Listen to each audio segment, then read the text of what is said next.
तो hello friends, आज हमारा हिटलर हिटलर का उदय शुरू होगा। तो चलिए शुरू करते हैं एनसीईआरटी बुक हिटलर उदय।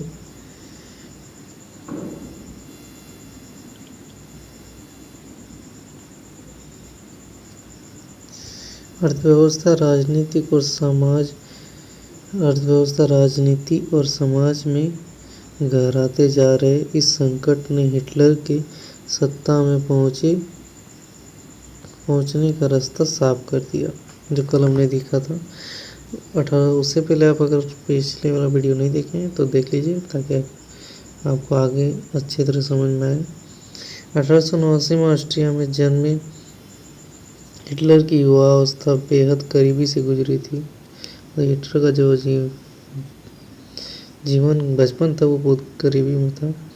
रोजी रोटी का कोई जरिया न होने के कारण पहले विश्व युद्ध की शुरुआत में उसने भी अपना नाम फौजी भर्ती में लिखवा दिया था। भर्ती के बाद उसने अग्रिम मोर्चे पर संदेशवाहक काम किया।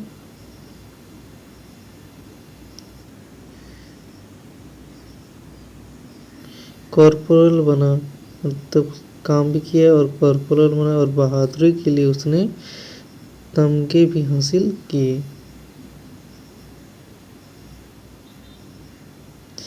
जर्मन सेना का पराजय ने तो उसे हिला ही दिया, लेकिन वर्साई की संधि ने उसे आग बबूला कर दिया।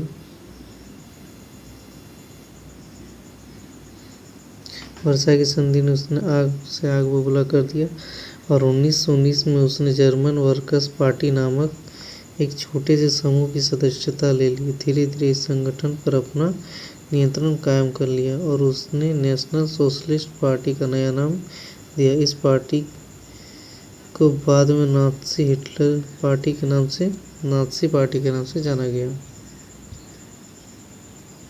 तो 1923 में हिटलर ने बावेरिया पर कब्जा करने और बर्लिन पर चढ़ाई करने और सत्ता पर कब्जा करने की योजना बना ली। कहाँ बावेरिया पर कब्जा और बर्लिन पर चढ़ाई और सत्ता पर कब्जा करने की योजना बनाया। इस दुस्साहसिक योजना में वो सफल नहीं हो पाया। उसे गिरफ्तार कर लिया गया और उसे देशद्रोह का मुकदमा भी चलाया गया, लेकिन कुछ समय बाद उसे रिहा कर दिया गया।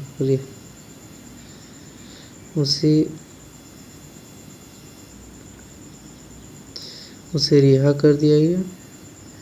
नाज़ी राजनीति खेमा 1930 के दशक के शुरुआती साल तक जनता को बड़े पैमाने पर अपनी तरफ आकर्षित नहीं कर पाया, लेकिन महामंदी के दौरान नाज़ी ने एक जन आंदोलन का रूप ग्रहण कर लिया। तो वो जो संगठन नाज़ी बना था उसने जन आंदोलन का रूप ग्रहण किया, जैसा कि हम पहले देख चुके हैं। 1929 के बाद बैंक दिवालिया हो चुके थे और काम धंधे बंद हो जा रहे थे। मजदूर बेरोजगार हो रहे थे और मध्य वर्ग को लाचारी और भुखमरी का डर सता रहा था। जो मध्य वर्ग था उसको भुखमरी और लाचारी का डर सता रहा था। और क्या बोल रहे हैं, नाज़ी प्रोपेगेंडा में लोगों को एक बेहतर भविष्य की उम्मीद दिखाई दे रही थी। नाज़ी प्रोपेगेंडा जो बनाया था उसमें एक बेहतर भविष्य की उम्मीद दिखाई दे रही थी। और 1929 में नाज़ी पार्टी का जर्मन संसद राइक्सटाग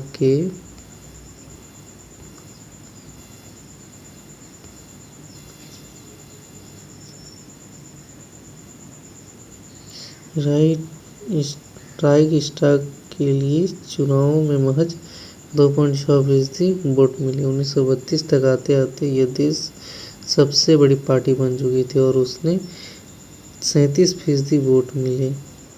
हिटलर जबरदस्त वक्ता था, मतलब बोलने वाला अच्छा था। उसका जोश और उसके शब्द लोगों को हिला कर रख देते थे। मतलब इस तरह बोलता था कि तुम लोगों को हिला कर रख देता था। वो अपने भाषणों और एक शक्तिशाली राष्ट्र की स्थापना, वर्साई की संधि में हुई नाइंसाफ़ी के प्रतिशोध और जर्मन समाज की खोई हुई प्रतिष्ठा वापस दिलाने की आश्वासन देता था। उसका वादा था कि वो बेरोजगार को रोजगार और नौजवानों को एक सुरक्षित भविष्य देगा।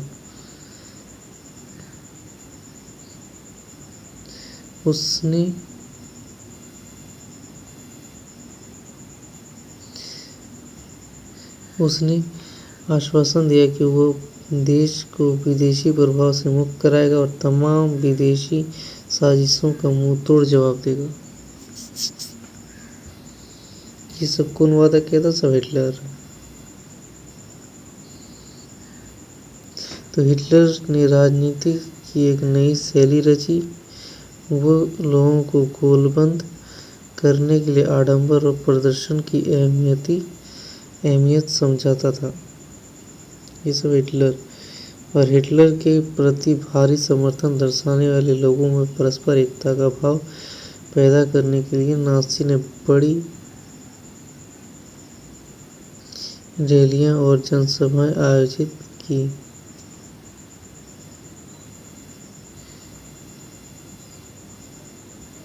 और स्वास्तिक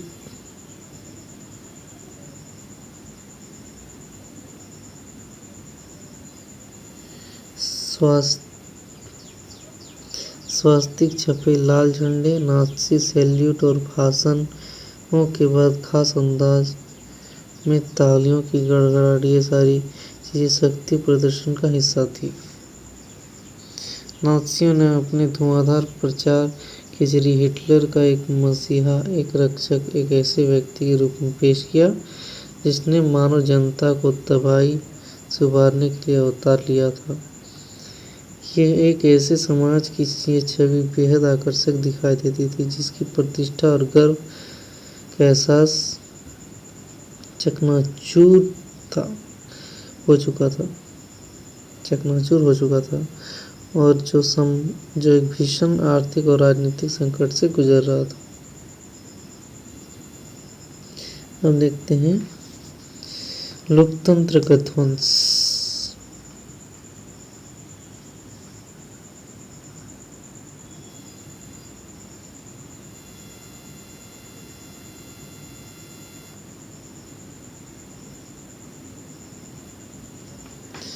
लोकतंत्र का ध्वंस 30 जनवरी 1933 को राष्ट्रपति हिंडनबर्ग में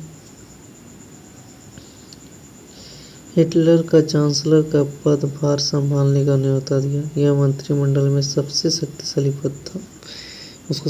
ये पद चांसलर का पद संभालने का न्योता दिया और यह पद जो है सबसे शक्तिशाली पद था।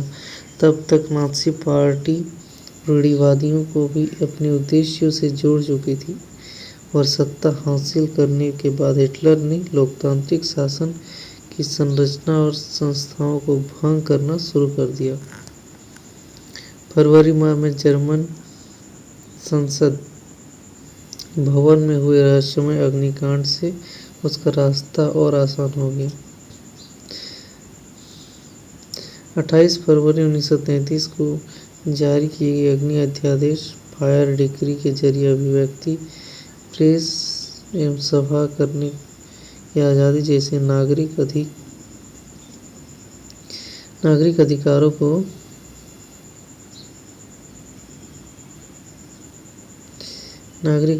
को अनिश्चित काल के लिए निलंबित कर दिया गया। वाइमर संविधान में इन अधिकारों को काफी महत्वपूर्ण स्थान प्राप्त था। इसके बाद हिटलर ने अपने कट्टर शत्रु कम्युनिस्टों पर निशाना साधा। किस पर? कम्युनिस्टों पर। और ज़्यादातर कम्युनिस्टों का रातों रात क्या किया? कंसंट्रेशन कैंपों में बंद कर दिया और कम्युनिस्टों का बर्बर दमन किया। लगभग 5 लाख आबादी की वाले ड्यूसलडॉर्फ शहर में गिरफ्तार किए गए लोगों की बची खुची 6808 फाइलों में से 1440 सिर्फ कम्युनिस्टों की थी। नाज़ियों ने सिर्फ कम्युनिस्टों को ही सफाया नहीं किया, नाज़ी शासन ने कुल 52 किस्म के लोगों को अपने दमन का निशाना बनाया। तो सिर्फ नाज़ी को ही नहीं मारा, बल्कि 52 किस्म का जितना भी लोग था उन सबों को भी उसने निशाना बनाया।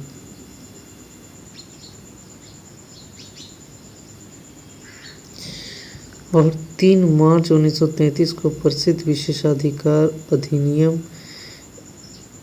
इनेबलिंग एक्ट पारित किया। इस कानून के जरिए जर्मनी में बाकायदा तानाशाही स्थापित कर दी। इस कानून में हिटलर को संसद को हाशिए पर धकेलने और केवल अध्यादेशों के जरिए शासन चलाने का निरंकुश अधिकार प्रदान कर दिया। नाज़ी पार्टी और उससे जुड़े संगठनों के अलावा सभी राजनीतिक पार्टियों और ट्रेड यूनियनों पर पाबंदी लगा दी। अर्थव्यवस्था, मीडिया, सेना और न्यायपालिका पर राज्य का पूरा नियंत्रण स्थापित हो गया।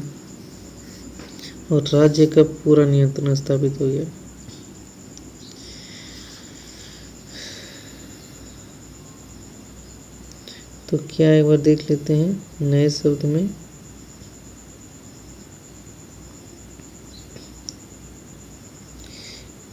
कंसंट्रेशन कैंप ऐसे स्थान जहां बिना किसी कानूनी प्रक्रिया के लोगों को कैद में रखा जाता था, और ये कंसंट्रेशन कैंप बिजली का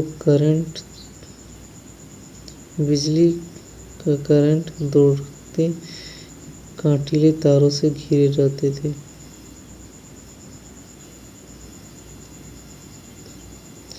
अब पढ़ते हैं। पूरे समाज को नाज़ियों के हिसाब से नियंत्रित और व्यवस्थित करने के लिए विशेष निगरानी और सुरक्षा दस्ते गठित किए गए। मतलब पूरा समाज को नियंत्रित करने के लिए क्या किया? निगरानी और सुरक्षा गठित किया। पहले से मौजूद हरी वर्दी वाली पुलिस और स्टार्म ट्रूप्स मतलब ऐसे के अलावा गस्तापो, गुप्तचर और राज्य पुलिस, ऐसे अपराध नियंत्रण पुलिस और सुरक्षा सेवा एसडीओ का भी गठन किया। इस नवगठित दस्तों को बेहिसाब असंवैधानिक अधिकार दिए गए और इन्हीं की वजह से नाज़ी राज्य को एक खूंखार आपराधिक राज्य की छवि प्राप्त हुई। गस्तापो के यंत्रणा गृहों में किसी को भी बंद किया जा सकता था। नए दस्ते किसी को भी यातना गृह में भेज सकते थे। किसी को भी कानूनी कार्रवाई के देश निकाला दिया जा सकता था या गिरफ्तार किया जा सकता था। दंड की आशंका से मुक्त पुलिस बलों ने निरंकुश और निरपेक्ष शासन का अधिकार प्राप्त कर लिया था। उसको देश निकाला भी दे जा सकता था, दंड भी दे सकता था, पुलिस गिरफ्तार भी कर सकती थी। इतना कड़ा एकदम बना दिया था। तो अब देखते हैं पुनर्निर्माण। हिटलर ने अर्थव्यवस्था को पटरी पर लाने की जिम्मेदारी अर्थशास्त्री हल्यामार साख्त एक अर्थशास्त्री है, उसको सौंपा। साख्त ने सबसे पहले सरकारी पैसे से चलाए जाने वाले रोजगार संवर्धन कार्यक्रम के जरिए 100% उत्पादन और 100% रोजगार उपलब्ध कराने का लक्ष्य तय किया। उत्पादन जो होगा वो भी 100%, रोजगार जो मिलेगा वो भी 100%। इसका लक्ष्य रखा। मशहूर जर्मन सुपर हाईवे और जनता की कोर फॉक्सवैगन इस परियोजना की देन थी।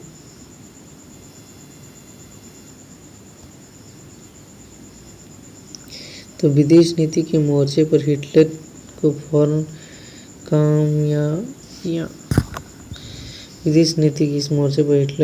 कामयाबी मिली और 1933 में उसने लीग ऑफ नेशन में पल्ला झाड़ लिया। 1936 में राइनलैंड पर दोबारा कब्जा किया और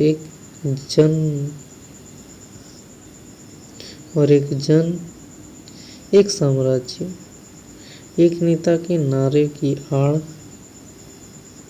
में 1938 में ऑस्ट्रिया को जर्मन में मिला लिया। इसके बाद उसने चेकोस्लोवाकिया के कब्जे वाले जर्मन भाषी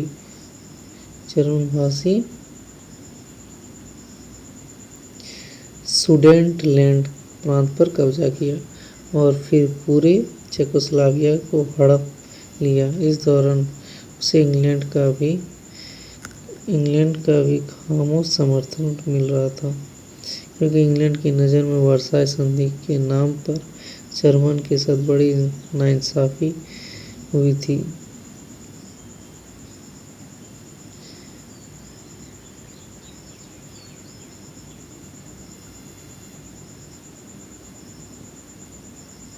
तो घरेलू और विदेशी मोर्चे पर जल्दी मिली कामयाबियों से ऐसा लगा कि देश की नियति अब पलटने वाली है। देश की अब नियति पलटने वाली है। लेकिन हिटलर यहीं नहीं रुका। साथ ने हिटलर को सलाह दी थी कि सेना और हथियारों पर ज़्यादा पैसा खर्च न किया जाए, क्योंकि सरकारी बजट अभी भी घाटे में ही चल रहा था। लेकिन नाज़ी जर्मन के एहतियात पसंद लोगों के लिए कोई जगह नहीं थी।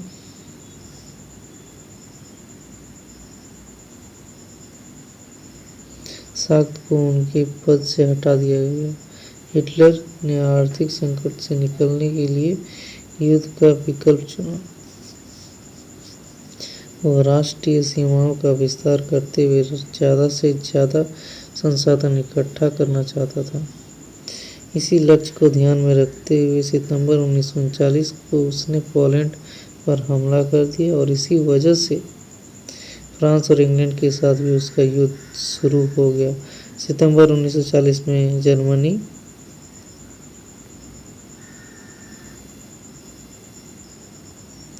पोलैंड पर हमला कर दिया और सितंबर 1940 में जर्मनी ने इंग्लैंड और जापान के साथ एक त्रिपक्षीय संधि पर हस्ताक्षर किया। और सितंबर 1940 में क्या किया? जर्मनी ने इटली और जापान के साथ एक त्रिपक्षीय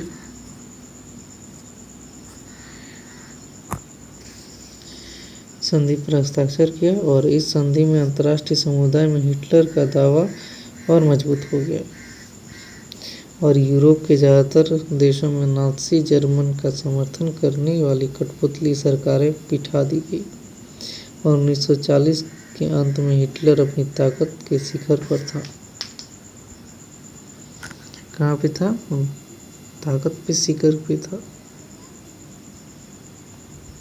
अब हिटलर ने अपना सारा ध्यान पूरी यूरोप को जीतने के लिए दीर्घकालीन सपने पर केंद्रित कर दिया और वो जर्मन जनता के लिए संसाधन और रहने की जगह लिविंग स्पेस का इंतजाम करना चाहता था। जून 1941 में उसने सोवियत संघ पर हमला किया। यह हिटलर की एक ऐतिहासिक बेवकूफ़ी थी। इस आक्रमण से जर्मन पश्चिमी ब्रिटिश मोर्चा वायु सैनिकों के बमबारी की चपेट में आ गया, जबकि पूर्वी मोर्चे पर सोवियत सेनाओं जर्मनों को नाको चबवा रही थी। सोवियत लाल सेना स्टालिनग्राद ने जर्मन सेना को घुटने टेकने पर मजबूर कर दिया।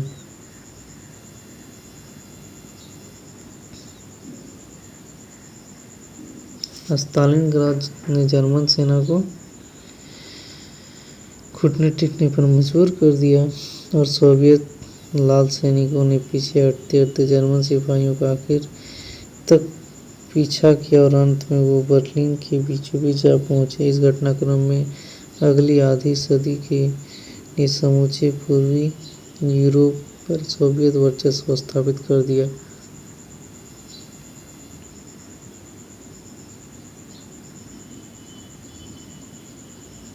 और अमेरिका इस युद्ध में फंसने से लगातार बचता रहा। अमेरिका पहले विश्व युद्ध की वजह से पैदा हुई आर्थिक समस्याओं को दोबारा नहीं झेलना चाहता था, लेकिन वो लंबे समय तक युद्ध से दूर भी नहीं रह सकता था। पूरब में जापान की ताकत फैलती जा रही थी। इसने फ्रेंच इंडोचाइना पर कब्जा कर लिया था और प्रशांत महासागर में अमेरिकी नौसेना ठिकानों पर हमले की पूरी योजना बना ली थी। जब जापान ने हिटलर का समर्थन दिया तो और पर्ल हार्बर और अमेरिकी ठिकानों की बमबारी का निशाना बनाया।